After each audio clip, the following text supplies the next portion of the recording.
We, the pupils, is something that should have been interrogated a lot more by us.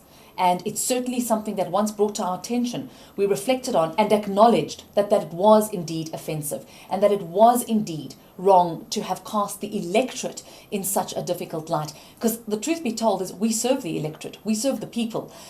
Government officials put themselves out there all the time and they need to be held accountable. And I stand by the commentary around the politicians and the ministers in that cartoon. I don't, however, and can't stand by the commentary around the people. That was, I concur, unfair commentary. The cartoon itself, if you look at it, it's offensive, right? To some people. Should they have published it? Well, that's a very difficult call to make on the basis that, on the one hand, if you want to say they shouldn't publish it, then you're stepping on media freedom, right? You're trampling on media freedom. And at the same time, if you say publish it, you're almost saying then it's fine to publish offensive stuff. Now, so what then? I think from media monitoring's perspective, it's about balancing those things. Balancing your right to say whatever you want as well as the right not to offend someone, or the right not to violate someone's freedom. I think in terms of all the comments that have been made, I feel we have to take to heart how people have been left feeling about this.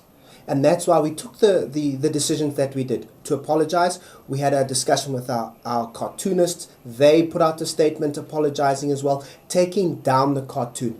And those are comments we'll always welcome. We had some very concerning tweets that came from a spokesperson of a minister who called for people to burn down our building and who put our address out there, called Primedia, a lot of derogatory and insulting words. The counter argument could be, well, he felt insulted as well. Fair enough, but I think inciting violence by calling on people to burn a building is just inappropriate, because as a media, we are not perfect and we are not beyond reproach.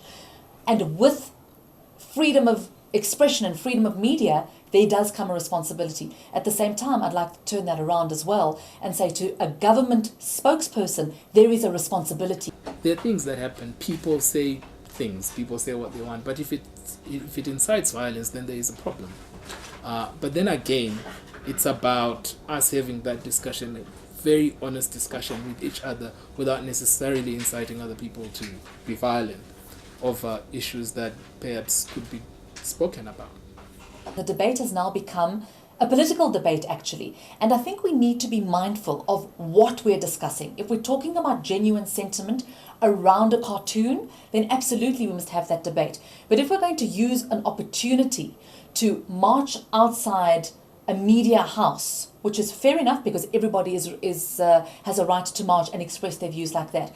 But if we're going to use that opportunity to talk about much broader issues and media issues and race issues and things which have happened in provinces that don't really have anything to do with the cartoon, then we just need to be mindful of what exactly is happening.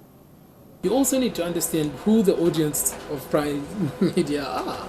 So on the one hand, they might say that they're speaking things that otherwise resonate with their kind of audience. And in a country as diverse as South Africa, I think it's always good to have a diverse view in any case, because it drives the country forward. What we don't want is a situation where we say those diverse views should not be heard. They should be heard. But only that discussion should be held within the confines of what's allowed within the law as it stands. Am I proud that a large number of people were deeply hurt? No. Am I proud of the way we handled it? Yes. Internally, we'll often interrogate things and there'll be different points of view. And we've got to be mindful of that. I think it just reiterates the importance of that. And the fact that as a diverse as a diverse country, we have a greater duty than most than most other media operators in other countries, because we've got this diversity that we need to be mindful of and that we need to protect as well.